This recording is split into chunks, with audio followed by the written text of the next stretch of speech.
couldn't talk him into the co-main event? Did you ask him, could we do the co-main, go 3 rounds? Nah, I asked straight for the main event on this one, bucko.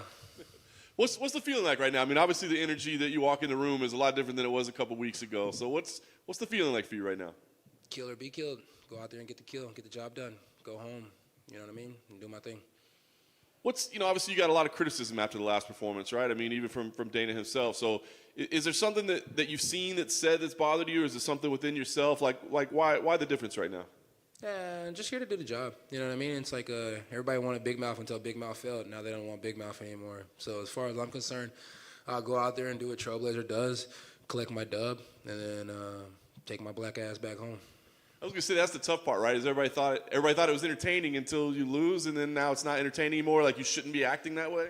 Yeah, I mean, I'll still have little things to say here and there, but overall, I just want to get the job done, take my ass home, and spend some time with the kid. Get back in here when they need me to get back in here, and then see what the future holds after that. What did you personally take out of your performance last time? Did you think is there something you think what did happen that night?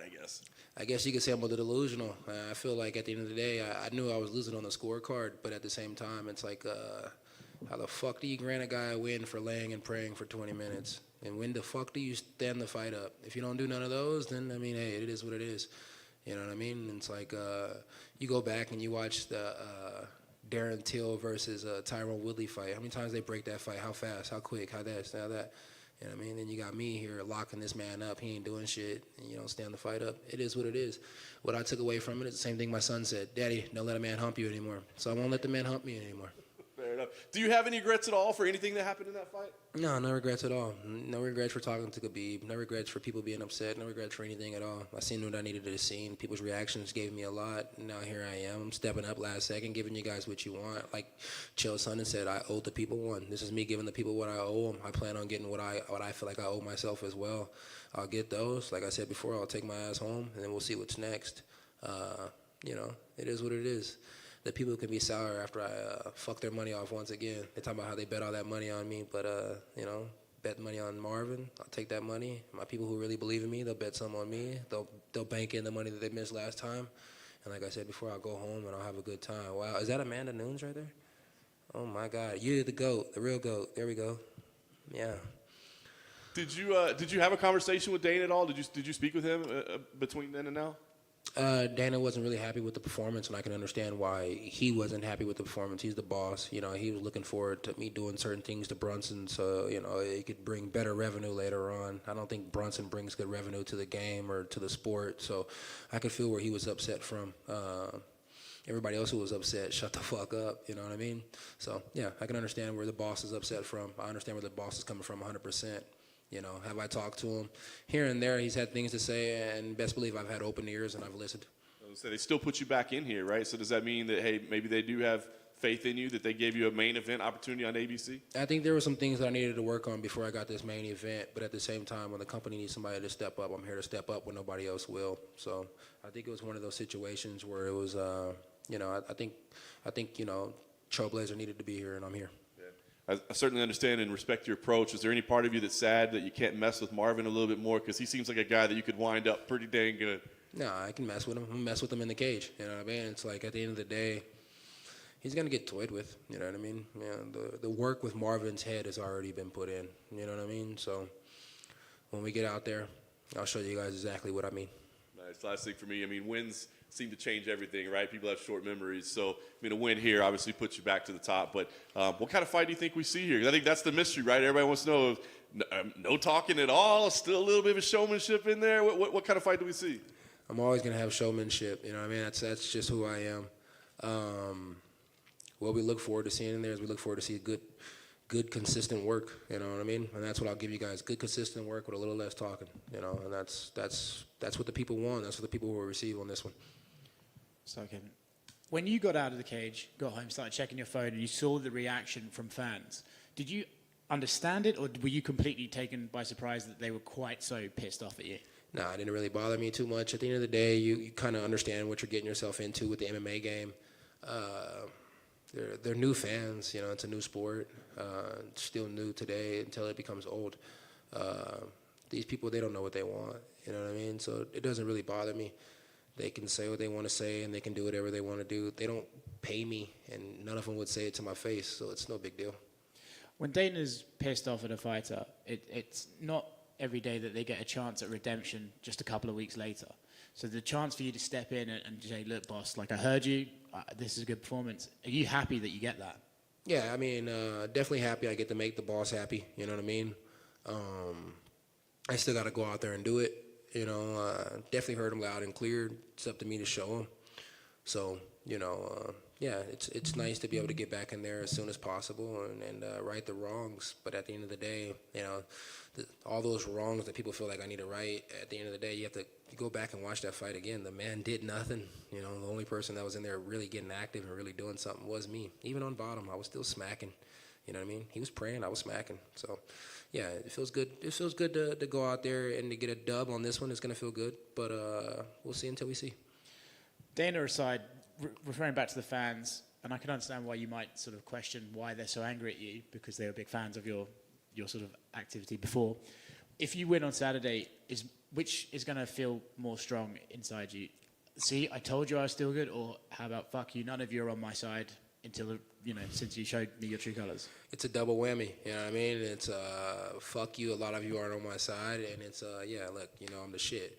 But, you know, it's like, that being said, it doesn't really matter, you know what I mean? It's like, after I show them and they're all like, ooh, look what Kev's done. It goes right back to that Candyman scenario that I said, you know what I mean? It's like, who's to say I won't have bad candy again? Or who's to say I'll go out there and win a fight and not the way they want me to win the fight and I'll have problems, you know what I mean? It's, the people are the people. They never know what they want until they get what they want. They never know what they don't want until they get what they don't want. You know, it's like everybody thinks they want that new flavor that comes out until they get that new flavor, and then you have 50% that say it tastes like shit and 50% that says it tastes pretty good. It's just the people. Everybody has an opinion, just like assholes. Their opinion to it, you know what I mean? Some are going to flush it here, some are going to flush it down there. They're just going to get flushed. What do you think of Vettori himself, and what are you expecting out of him in this fight? Vettori, you know, same thing like I said about Brunson on the last one. You know, I'm fighting guys who've only lost, the last time they lost was to the champ. You know, so these are good fights. These are good competition. This is tough competition. I'm not worried about 25 minutes this time, so he can work the full 25. What I think about Marvin Vettori is, you know, I think he's a young man, and I think he's found what he wants to do, you know, and that's good, and that's props to him, you know. We're two totally different people. You know, what I think about him personally and what I think about him as a fighter, it doesn't really matter until we get in there and I smack his head off. This might be a random question. It's the last one for me. When Marvin was in here earlier, he said that he had suspicions about Darren Till's injury to his collarbone, and he kind of had some questions about it, and he said, I haven't seen an X-ray of it. Do you think Darren Till possibly faked that injury? No, man. I don't think fighters are around here faking injuries so that they don't have to fight another fighter. You know what I mean? It's like Marvin Vettori has a bunch of shit to say. Did he tell you guys about how when we were in Jacksonville, Florida, he was crying that me and my team were gonna jump him? Did he tell you about that? He didn't. Please, could you? He didn't tell you about that? All right. Well, then the next time you guys get Marvin in here, tell him to tell you about some good actual facts and quit speaking about other bullshit. You know what I mean? Darren Till's going through what he's going through. Tell Marvin to shut the fuck up and leave that situation alone. Let the man heal up, and if he still wants to fight him, fight him. You know what I mean? Marvin's over here bitching about this shit when there's nothing to really bitch about. You know what I mean? It's like, if Darren's hurt, Darren's hurt. If Darren can't make it here, Darren can't make it here. You don't know what the hell he's going through. Shut the fuck up. Was that the Jacksonville show where Marvin's fight fell through, like at the last minute? Yeah, that's when his fight fell through, and I offered to step up and take the fight, and he swore up and down that I didn't offer to step up and take the fight. Well, here I am right now stepping up to take the fight again. So what does that show you? Who's right, who's wrong? And just expand on those details about you and your crew nearly jumping him, please. Huh? Just expand on what happened. You said you guys nearly jumped him. Oh, you know, we didn't nearly jump him. He swore up and down we were gonna jump him. You know, my team was telling me to calm down. I had just won my fight, and he was running around screaming, drunk, pissed off that he didn't get the fight. You know, it's you know, he's talking about Darren Till not stepping up and being able to fight. We need to check Marvin Vettori, check his alcohol levels. You know what I mean? That's what I want. Check his alcohol levels. I think that man drinks too much. Thanks, mate. Only one for me is, I know you're a guy that likes his gear. What are your thoughts on, have you had a chance to look at the new Venom stuff, and what are your thoughts on it? Yeah, it looks pretty cool. Not a fan of the white jackets. I wish we had more options than just white or black jackets, but you know, go collect some wins and then maybe my say-so will matter. Sweet. What was the process of you taking this fight? I mean, did they call you? Did you reach out to them? How did that come about? Honestly, man, I'm confused on how the whole thing came apart. I was in the shower. I got a phone call from my coach about Darren Till being out of the fight, and he asked me what I thought, and I told him I thought it was a great idea. I was so happy that I just got out the shower. I had to get right back in the shower, so that tells you a lot. You said a couple minutes ago that you wanted to work on some things maybe first. Maybe it was a better idea to work on some things in the gym. Was there any hesitation then to jump right back in? I always say it's a good idea to work on some things, but I didn't say I wanted to work on some things. I don't want to work on shit, you know what I mean? I want to go home, smoke a blunt, and chill for a little while. I've been fighting nonstop. No, the best thing to do is to step up when they tell you to step up. The best thing to do is to be here when you need to be here, and I'm here. Work on? I mean, come on, bro. I got taken down like 6-7 times last time. I could work on takedown defense, but I also took down a guy who's never been taken down in the 85 division on my first shot. So maybe less offensive wrestling and more defensive wrestling. I don't know. I mean, we'll figure it out. You know, I'm gonna work on some things Saturday night. Saturday afternoon. You know what I mean? But then after that, you know, shit, I'm gonna go eat some food, find my first flight home, and get home. That's what I'm gonna do. Now that you brought up the afternoon, does that change anything about your preparation on a fight day to be in the afternoon? Nah, man, I usually spar around 12 o'clock. Our gym sessions are 11:30 on Saturdays. That's our sparring session. So I see a lot of people online having stuff to say. Our gym sessions are 11:30 on Saturdays. So, I'm used to sparring in the daytime. And that's also an invite to anybody who wants to come to the gym and spar. I don't think anybody took advantage of the pandemic fight schedule more than you did, as far as getting in there constantly, all these wins, increasing your profile, everything that you were able to do in 2020. Do you feel that momentum was erased, or did you think it was just kind of slowed down by what happened? Erased in what way? Losing to Brunson? Yeah. I don't know. The people were mad because they didn't make any money off of me. That's really what they're upset about. They're upset because they placed bets on me and then they didn't win. That's really what they're upset about. Take momentum away? Nah, man, I got humped. You know what I mean? I didn't get knocked out. I didn't get beat up. I didn't even get any real damage done to me. It's like if that made me lose momentum, then shit. These people are weird as fuck.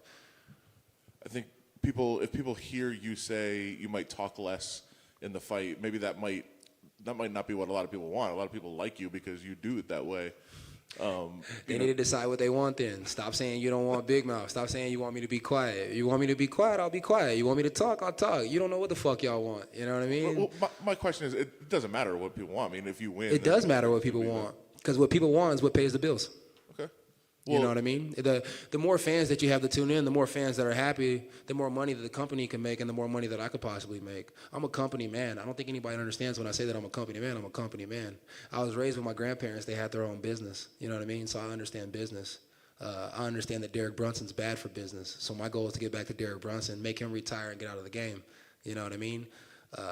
Business. It's all about business. If the people like me, it's good business. The people don't like me, it's bad business. I want the people to like me. Right now, they might not like this interview, but once I put the fight together, they'll be happy. And then if they really want Big Mouth, they can get Big Mouth back. But right now, it's time for action, and it's time for the job to get done. So let's go get the job done. Well, I guess my question would be, shouldn't you do what makes you comfortable, what makes you fight better, and that's how you should perform, not necessarily what the... Come to my gym. Come to my gym. I'll show you several different styles. I can fight all kinds of ways. You know what I mean? And it's like, what makes me happy? What makes me happy is this fat ass check I'm about to get. Trust me, I'm happy. Thanks, man. That's it. Thank you guys. I appreciate it. Big Mouth out because you guys got Trailblazer this time. Yes, sir.